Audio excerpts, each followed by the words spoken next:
I tried to stop my parents from investing everything in my brother's shady startup, but they laughed and said I was just jealous. When they went broke and asked me for money, I refused and walked out. I'm a 28-year-old male and I fix AC units for a living. It's not glamorous. Long hours crawling through dusty attics and freezing basement, but it pays the bills. My family situation is a complete mess. My younger brother Vincent, a 25-year-old, is the golden child. Always has been. Good looks, tech genius vibes, and parents who think the sun shines out of his butt. Me? I'm just there.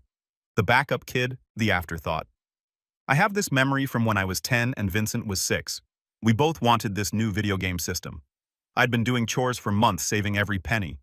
Vincent walks in one day, fake cries to mom about some kid at school bragging about getting one. And the next day, there's a brand new console in his room. When I asked about mine, Dad just said, maybe save up a bit more sport. Vincent shot me this smug little smile behind their backs. The little jerk knew exactly what he was doing, even at 6. In high school, I needed $50 for a field trip. Dad gave me a lecture about financial responsibility and made me mow lawns to earn it. That same week, Vincent mentioned wanting a new laptop for coding projects and they bought him a $1,200 MacBook. No questions asked. When I pointed this out, Mom said, "Vince is using it for his future. Your field trip is just for fun." Yeah, it was a science museum, but whatever. My buddy Bob at work gets it. We were grabbing lunch yesterday after fixing a nightmare of a commercial system at a law firm. 8 hours of diagnostics for what turned out to be a dead squirrel in the ductwork. Lawyers were freaking out because their precious filing room was 82 degrees. Bob's showing me pictures of this poor crispy squirrel when I get another text from Mom about Vincent's latest achievement. Dude, Bob says, shoving half a burrito in his mouth.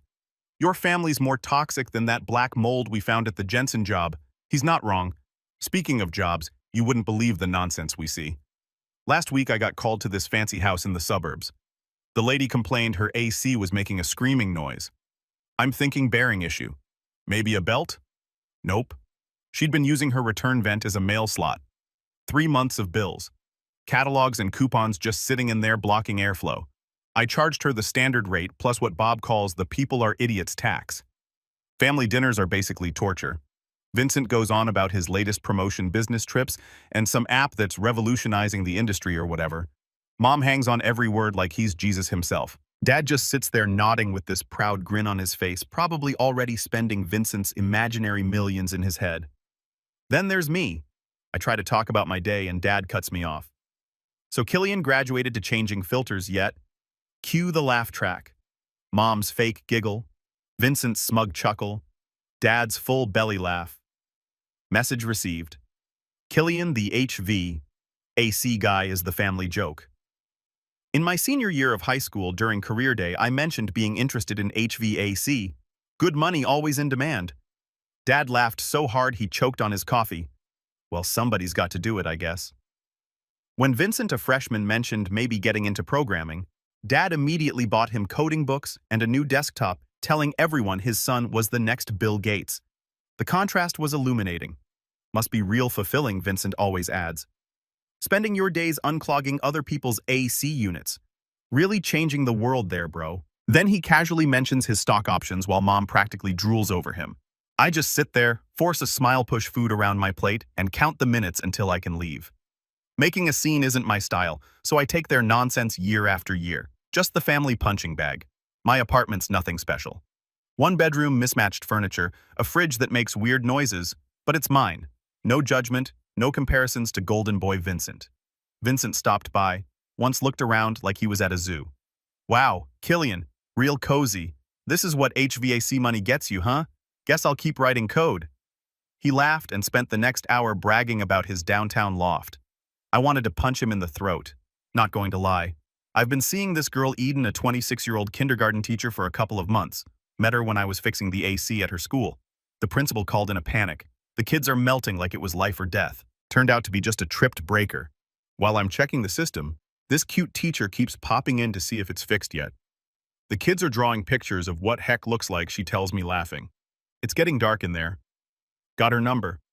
Been dating since. She thinks it's hilarious when I tell her about my jobs. Her favorite is the old lady who kept her thermostat at 64 degrees, but wore a parka inside and couldn't figure out why she was cold. Eden met my family once. Big mistake. Vincent spent the whole night explaining tech stuff to her like she was 5. See, the internet is a series of shut up, dude. She teaches kids but isn't one. Afterwards, she was like, wow, your brother really loves the sound of his own voice, huh? I knew she was a keeper right then. Lately, I've been noticing weird stuff about Vincent's company. Nothing major, just little things. His stories don't quite add up. He'll mention his team and how big it is, but then slip and say they're understaffed. Or he'll brag about their fancy office, but dodge when mom asks to visit. I started seeing articles online too. Tech blogs questioning their growth numbers, former employees leaving suspicious reviews. Bob thinks I'm overthinking it. All tech bros are full of it, he says. Part of the job description, maybe. But something feels off. Last Christmas, Vincent gave everyone company swag t-shirts, water bottles, all with his startup's logo. Dad wore his shirt to the gym the next day, already telling his buddies about his son's company that was about to blow up. Mom put their sticker on her car. Me, I used the water bottle for work. It leaked everywhere day one. Seemed fitting somehow. Yesterday, I fixed the AC at a finance office downtown. Overheard these guys talking about overvalued tech startups and houses of cards waiting to collapse. One mentioned Vincent's company, specifically saying their numbers don't pass the smell test. I just kept working, pretended not to hear, but it stuck with me. Maybe karma's finally knocking. Guys like Vincent always land on their feet, though. Last summer was brutal. Record heat wave. Every AC in town working overtime, which meant I was 2 60-hour weeks crawling through attics hot enough to cook on running on Red Bull in spite. By Friday, I had this one client, a total Karen, who insisted her AC wasn't to cooling properly despite the display reading 68 degrees. I check everything. System's perfect. Finally notice she's got blackout curtains and a space heater running in the corner. A space heater during a heat wave. When I pointed out, she goes, well, I get cold feet, but I like the room cool. Charged her the full diagnostic fee and left before I said something I'd regret. The worst was this lawyer's office downtown. The compressor kept shutting down, but nothing was obviously wrong. Spent hours troubleshooting, finally found the issue. When I explained, the office manager asked if I could just make it work anyway. Yeah, I'll just violate the laws of thermodynamics for you. No problem. The last thing I wanted was family dinner. But mom kept blowing up my phone all week. Vincent has big news. Every text had that exact phrase, capitals and everything. So I dragged my tired self over after my last job. Barely had time to shower. Walk in, and there's Vincent sprawled on the sofa, designer jacket, tossed beside him like it's nothing. Probably cost more than my monthly rent. He barely looks up from his phone. Hey, Killian. Finally get promoted to thermostat installer yet? Mom does her nervous laugh from the kitchen. Dad straight up chuckles like it's comedy gold. This nonsense started when we were kids. My 16th birthday. All I wanted was tickets to see this band. Instead, I got socks and a Walmart gift card. Vincent's 16th. Dad gives him the car. He's showing real potential. Dad explained like I was too stupid to understand why they treated us differently. I grab a drink, head to the kitchen. Mom's making Vincent's favorites. Not a buffalo wing in sight, even though she knows I love them. Classic Killian. Honey, you look tired, she says, not actually looking at me. Vincent's got big news today. Try to be happy for him. Okay, sure. Vincent has news. Shocker. Dinner starts. Vincent's going on about his latest promotion, waving his fancy smartwatch around. CEO, loved my proposal. Youngest team lead ever. Might get a corner office next month. Mom's practically orgasmic with pride. That's wonderful, sweetie. Isn't that wonderful, honey? Dad nods proudly. That's my boy. Always knew you'd make it big, so I try my luck. Actually got promoted to senior technician last week. Awkward pause. Dad barely looks up. Wow, Killian. Fixing slightly bigger air conditioners. What a milestone. Then they all laugh. Even Vincent with this fake sympathy look that makes me want to flip the table. Hey, not everyone can code right. Vincent adds, someone's got to do the grunt work though. Honestly, bro, you smell like you've been rolling around inside those dusty units all day. Ever heard of deodorant? I had a flashback to last week, stuck in an attic in 120 degrees heat, fixing an evaporator coil while the homeowner kept yelling up, is it fixed yet? My electric bill better not go up. Meanwhile, Vincent sits in air-conditioned comfort all day, probably browsing Reddit instead of working, but he's the success story. Mom tuts. Vincent, be nice. Killian works with his hands. She says it like I clean toilets with them. Yeah, Killian's job is important, Dad says with a smirk. Without him, who would we call when the AC breaks, though? At the rates you guys charge, maybe you should be driving something better than that rusted truck. My truck's a 2010 F-150. Not new, but reliable. Paid off 3 years ago. Meanwhile, I know for a fact Vincent's luxury apartment costs more than he makes. Saw him checking his banking app once. Negative balance. But sure, my truck's the problem. Something in me just snaps. Not rage, more like a quiet screw this moment. Like when you're trying to loosen a rusted bolt and it finally gives way. So I put my fork down, stand up, look Vincent right in the eye. Enjoy your fantasy while it lasts. The truth always catches up. And for your information, Dad, that rusted truck is paid for. Can't say that about all your fancy stuff, can you? Dead silence. Vincent's smug look slips just for a second. Then I walk out without another word. First time I've ever stood up to them. The look on their faces was worth every second of the awkward dinner. I get in my rusted truck and just sit there a minute. My phone starts blowing up immediately. I ignore it. Call Eden instead. Hey, how'd it go? She asks. Just walked out on family dinner, I tell her. Feels amazing. About time she laughs. Want to come over and tell me all about it. The next few weeks I bury myself in work, extra shifts, toughest jobs, whatever. Mom leaves voicemails about my attitude problem and how I ruined dinner. Delete without listening. Dad texts once. Your mother is upset. Call her. Yeah, no. Bob's loving the overtime. His girlfriend's pregnant, so he's banking every hour he can. We take on this massive strip mall job. 10 rooftop units, all neglected for years. Climbing up and down ladders all day in 95 degrees heat. We find everything from dead birds to a fully intact wasp nest the size of a basketball. Bob takes a picture of me holding it with barbecue tongs, captions it "new family less toxic than his real one," and sends it to Eden. She makes it her phone background. We hit a streak of weird customer issues.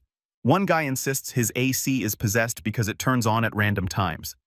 I show him how his smart thermostat has a schedule function he activated. But then I start noticing weird stuff in local business news about Vincent's company. Employee complaints, financial issues, growth numbers, not adding up. Nothing major at first, just little red flags. A buddy from high school who works in tech sends me a link to an industry forum thread about overvalued startups to avoid. Vincent's company is number 3 on the list. The post mentions high turnover, missed deadlines, and creative accounting. I think about forwarding it to my parents, but decide against it. Not my circus, not my monkeys. I remember when Vincent was 14 and borrowed Dad's credit card for some online game purchases, racked up $800.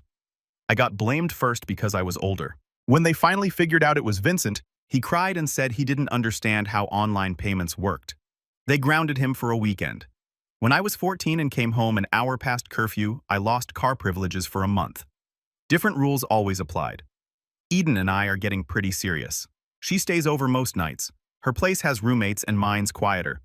One night we're making dinner and she asks about Vincent. I tell her what I've been seeing online.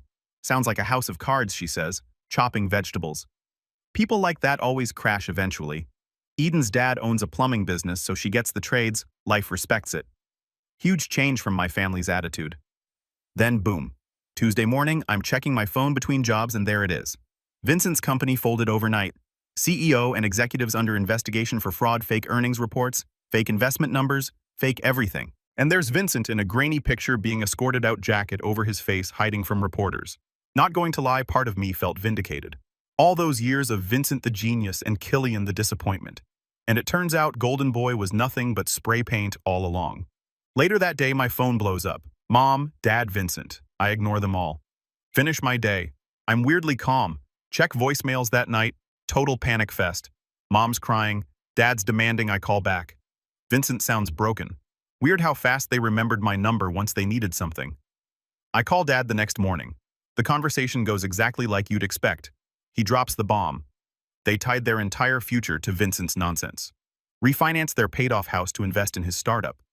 Dad took early retirement thinking they'd be set for life on Vincent's imaginary millions. Now they're facing foreclosure and debt collectors. All because they bet everything on Golden Boy. When he asks for money, I laugh. Can't help it. I remind him what HVAC guys make, the ones he's been mocking for years. Not enough to save their house. I remember when I was 17, needed $2,000 for technical school application and supplies. Dad said they couldn't help. Money was tight. Found out later they'd just given Vincent $5,000 for a coding boot camp. He quit after 2 weeks, but money was tight. Bob meets me for lunch after I talk to Dad and I tell him everything. He just shakes his head. Man, I thought my family was dysfunctional. Orders an extra plate of nachos, says stress eating is mandatory in these situations. Meanwhile, more details about Vincent's company keep emerging. Turns out they never had a real product, just fancy presentations and nonsense projections. Classic Silicon Valley vaporware. Vincent had been a low-level developer, not a team lead. Everything was a lie. That weekend, I'm working an emergency call at a church. Their AC died right before Sunday service. The pastor keeps saying, "The Lord works in mysterious ways." Yeah, buddy. So do 30-year-old condensers when they're not maintained. While I'm waiting for a part, I scroll through my family's increasingly desperate messages. Mom tries guilt after all we've done for you. Dad tries demands. This is what family is for. Vincent just begs. Classic. Same roles as always. I block all their numbers. For the first time in my life, I feel completely free. Eden gets it, though. Her brother was the golden child, too. Some families are toxic. She says sometimes distance is the only healthy option. A month passes. Life settles into a new normal. Work home. Eden repeat. It's peaceful without my family's constant judgment. Things with Eden are good. She's practically moved in at this point. Her kindergarten classroom stories somehow make my weird HVAC encounters seem normal. Last week, she had a kid eat a crayon, then puke all over the reading corner. Made my day of fixing a restaurant's walk-in freezer seem downright boring. Work keeps me busy. Got this regular client, an elderly lady who calls me every month. Convinced her system is broken. It never is. She just likes the company, I think. Always has cookies ready. Asks about Eden. Last visit, she tried setting me up with her granddaughter until I mentioned having a girlfriend. The disappointment on her face was priceless.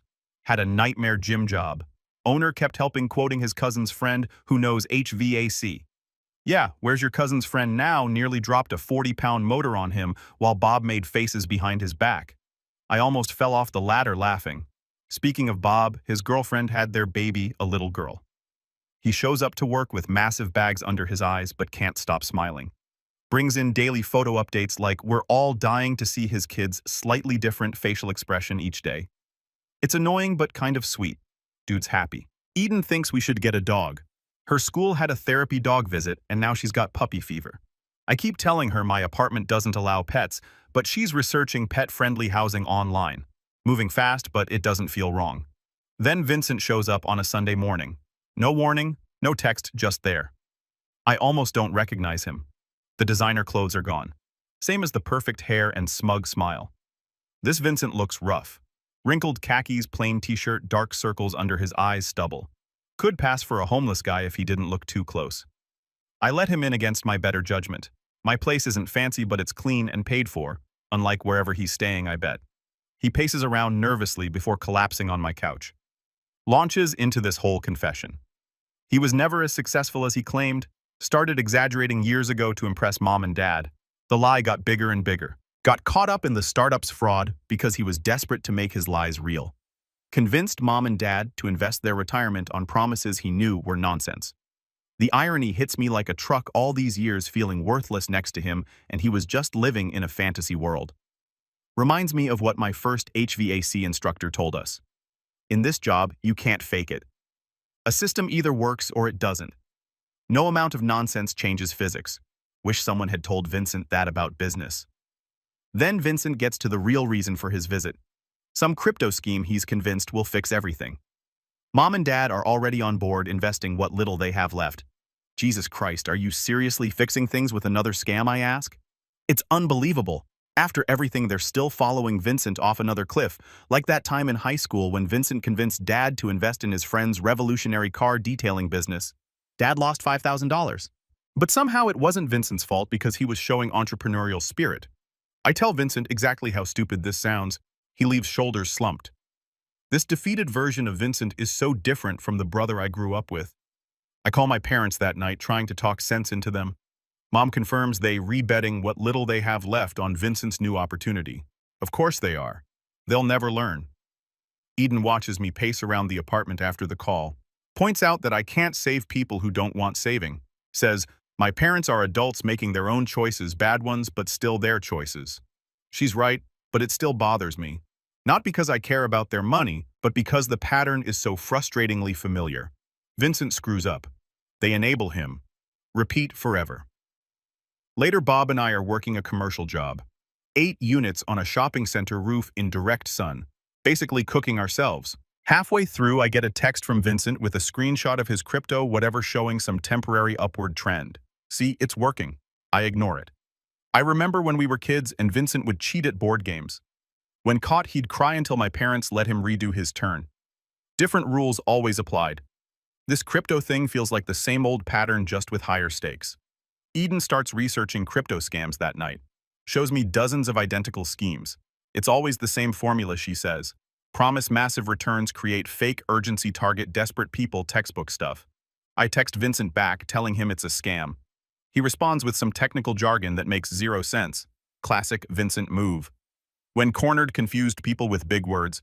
Used to pull that crap in high school debates. Teachers ate it up. 2 weeks later, Bob's cousin, who works at a bank, texts him about my parents trying to take out a high-interest loan against their car. Word travels fast in small towns. They're all in on Vincent's scheme, apparently. A last-ditch effort. I email them links to articles about crypto scams. Dad replies with one word noted. Translation: piss off, we're not listening. Another week passes. I'm under some rich guy's deck fixing his pool house AC when my phone notifications blow up. Vincent's crypto investment crashed. Surprise, surprise, shocker. Eden meets me for lunch, asks if I'm going to call my parents. I just shake my head. What's there to say? Told you so. That night, scrolling through my parents' desperate texts. They've lost everything. Savings, borrowed money, the works. They're being evicted next week. Dad's health is supposedly declining from stress. And somehow they've decided this is all my fault because I didn't stop them, because I didn't bail them out, because I wasn't a team player. The mental gymnastics would be impressive if they weren't so infuriating. And Vincent disappeared completely. Left some dramatic note about making things right and coming back when he fixes everything. Classic Vincent, running away, but making it sound heroic. 3 weeks after the crypto disaster, my parents show up unannounced. I spot their car from my window as I'm getting ready for work. Perfect timing as always. They follow me to my truck, practically ambushing me in the parking lot. Dad looks terrible. Face gaunt, clothes wrinkled. Mom's wearing her martyr face. The look how much I suffer expression designed to maximize guilt. Dad starts in immediately about my responsibility to family, while Mom nods along. When I don't offer money, Dad's tone shifts from guilt-tripping to outright accusation. Suddenly, I'm the villain in their story. The heartless son who abandoned his family in their time of need. They follow me all the way to my apartment door, getting louder, more desperate. I let them in just to avoid making a scene for my neighbors. Big mistake. Inside it gets worse. Dad's shouting about how I could have prevented all this if I just helped when they first asked if I wasn't so jealous of Vincent. If I was a real son, Mom's crying those manipulative tears that never quite reach her eyes. You could have prevented this, Dad yells, jabbing a finger at me. We're about to be homeless because you couldn't set aside your petty jealousy. Jealousy, I laugh. That's rich. 28 years of treating me like secondary family, and now I'm supposed to bail you out. We gave you everything, Mom sobs. A roof over your head, food. You gave Vincent everything. I got the leftovers. Dad's face goes red. That's not true. We supported your little career, my little career, the one that has me debt-free while they're begging for handouts. Then Mom drops the bombshell about Dad's heart condition. First I've heard of it. Conveniently timed for maximum guilt. I ask when he was diagnosed. They exchange that quick glance that always means they're lying. When exactly was this heart condition diagnosed, Dad? The doctor said. He stammers. Which doctor? That's when I've had enough. I tell them exactly what I think about their parenting, their golden child worship, and their financial decisions. I tell them they made their choice when they bet everything on Vincent and his lies again and again. They're on their own. Their shocked faces almost make me waver. Almost. I hold my ground as they gather their things and leave. Mom's parting shot about me being no son of hers doesn't hurt like she thinks it will. It just confirms what I've always known.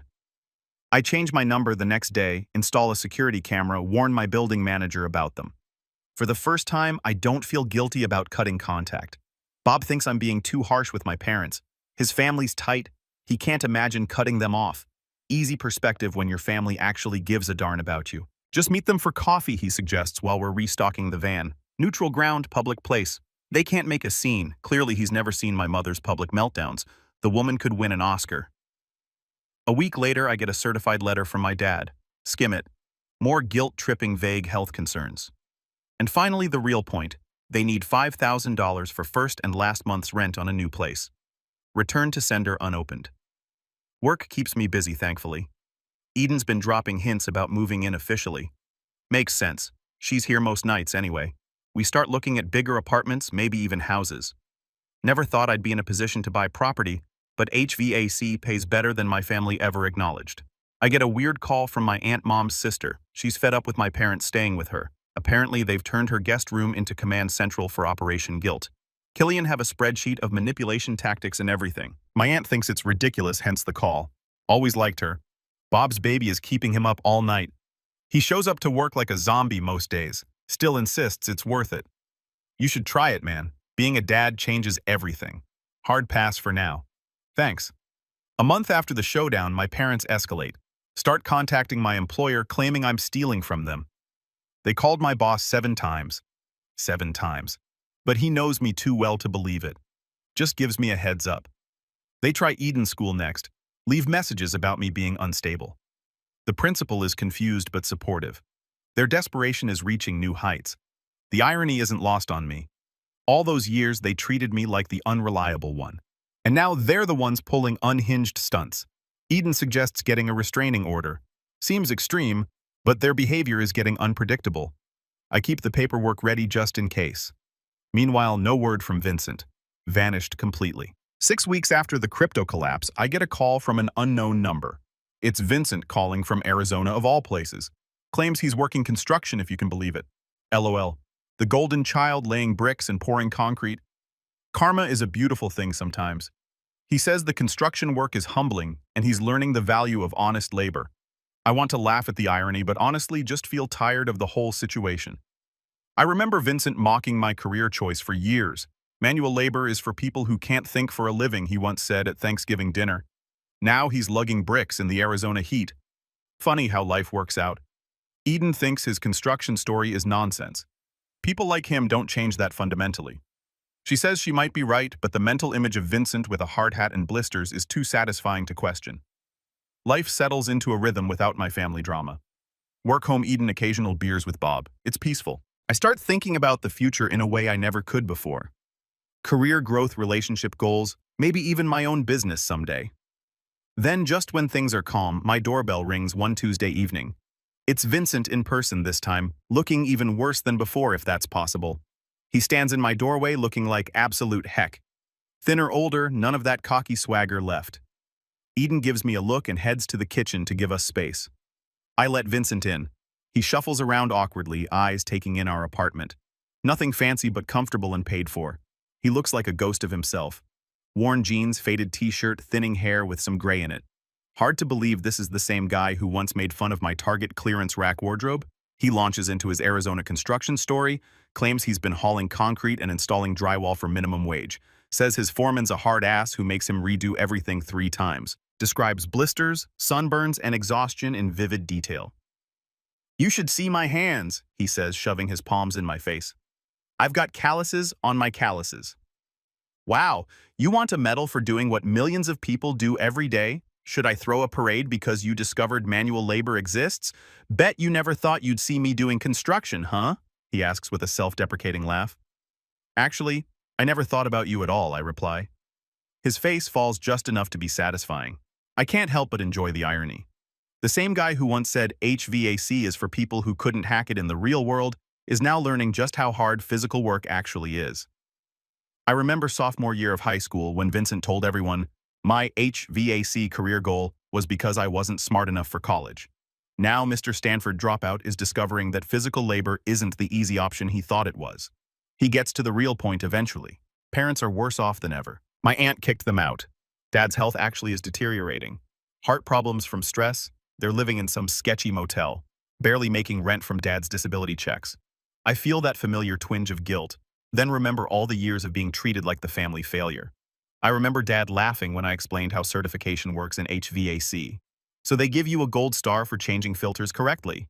He'd never have dared say that to Vincent about coding. Vincent claims he's sending what little he makes to them, but it's not enough. Says they asked him to talk to me because they're desperate. No surprise there. They've always used Vincent as their ambassador when they wanted something. They don't know I'm here, he admits, staring at the floor. I had to see for myself if you were doing okay. Right. Because you've always been so concerned about my well-being. Definitely not because you need something and to ask for money, I add flatly. He winces, not directly. I mean, they need help, but I'm not just here for that. Aren't you, though? The look on his face is priceless, like I've gone off script from whatever conversation he rehearsed on the way over. The conversation shifts when Vincent admits something unexpected. Says he was always jealous of me. Claims I had something real. Actual skills. A clear path, confidence in my abilities while he was faking everything, terrified of being exposed as a fraud. Eden brings drinks, stays for a few minutes to assess the situation, then tactfully disappears to take a shower. Vincent watches her leave comments on how nice she seems. At least he gets that right. He makes his pitch not asking me to forgive them or him, just to help our parents with a place to stay. Says they've changed, that losing everything has humbled them. They talk about you differently now. He says Dad especially. He mentions your job like it's something to be proud of. Amazing how bankruptcy suddenly makes my career respectable. Financial rock bottom is one heck of a perspective shifter. That's convenient timing, I say. Years of mockery, then suddenly I'm worth respecting when they need cash. Vincent sighs, I deserve that. We all do. But they're still our parents. Biology doesn't entitle them to anything. I tell him I'll think about it. It's all I can offer right now. He accepts this, looking relieved to not get an outright no. Hands me their motel info and his new number before leaving. I spend the week thinking about it. Meanwhile, work keeps me grounded. Bob's got his own drama. Baby has colic. No one's sleeping. He shows up with his shirt on inside out. Doesn't notice until lunchtime. Still says it's worth it, though. Hardest job I've ever loved, he claims through a massive yawn. Eden's been researching resources for seniors in crisis. Doesn't push me either way, just provides information. Whatever you decide, she says, do it on your terms, not theirs. Smart woman. So I make my decision a week later. I don't call Vincent or my parents. Instead, I contact a social worker in their area, explain the situation, arrange assistance with housing applications, medical resources for Dad, job placement services for Mom. I pay 3 months' rent on a basic apartment near the hospital. What I don't do, give them my address or invite them back into my life. Some bridges stay burned, and that's fine. Vincent texts his thanks, surprisingly humble. I reply simply, did it my way this time? They need to stand on their own feet. Life moves forward. Eden and I get engaged. Nothing fancy, just dinner at her favorite restaurant and a simple ring I saved for. She cries happy tears, says yes immediately. Her family's thrilled. They actually like me. Weird concept. The big change comes when my boss retires. Offers to sell me his client list and equipment at a reasonable price. Terrifying prospect, but exciting too. Eden crunches the numbers. Says it makes financial sense. I take the plunge and start cold front solutions. First few months of business ownership are a nightmare, but slowly things improve. I land a major contract with an office complex. Hire 3 solid techs who actually show up on time and know what they're doing. Bob comes to work for me, bringing his expertise in client relationships. Business starts to stabilize. Funniest HVAC call of my career happens during this time. Get an emergency request from a fancy country club. Their system's down during a major event. Arrive to find Vincent there wearing a catering staff uniform, sweating bullets in the kitchen heat. He doesn't see me. I just watch him for a minute, carrying trays being ordered around by the chef from tech startup Golden Boy to server in 6 months. I fix the AC, leave without saying hello. Some things are better left unacknowledged. Parents are doing okay from what I hear. Dad's health improved once they had stable housing. Mom found work at a library. They send birthday cards through Eden's email. She's my unofficial family buffer now. We bought a house near Eden's school. 3 bedrooms, decent yard, good neighborhood. As I'm installing a top-of-the-line HVAC system, perks of the job, I can't help thinking about how far I've come. Vincent's still in Arizona doing construction. Seems to have made peace with it. Sends occasional updates. Always respectful of my boundaries. Last message included a photo of him and his crew finishing a wall. The guy actually looked proud of physical labor. Never thought I'd see the day. Maybe someday we'll have a real relationship again. Maybe not. For the first time in my life, that decision is entirely mine to make. And that as the real victory here, not watching them fall, but finally standing on my own. Some might call it petty to enjoy the reversal of fortunes. Maybe it is. But after being the family joke for so long, it's pretty darn satisfying to be the only one with my act together. The HVAC guy they mocked now runs a growing business, while the tech genius who couldn't shut up about his stock options sweats his ass off hauling concrete for some foreman who treats him like dirt. Life's weird like that. Sometimes the best revenge isn't some dramatic showdown. It's just living well and letting reality do the work for you. Edit 1. Thanks for all the rewards and comments. Really appreciate it all. For those asking, yes, Eden knows I posted this. She's reading your comments and laughing her ass off at the ones roasting Vincent. And no, I'm not giving out my business info. Even though some of you weirdly want me to fix your AC edit to stop asking if Eden has a sister, she doesn't. And even if she did, I wouldn't set you weirdos up with her. Low, but seriously, thanks for all the support. Didn't expect so many people to relate to this mess.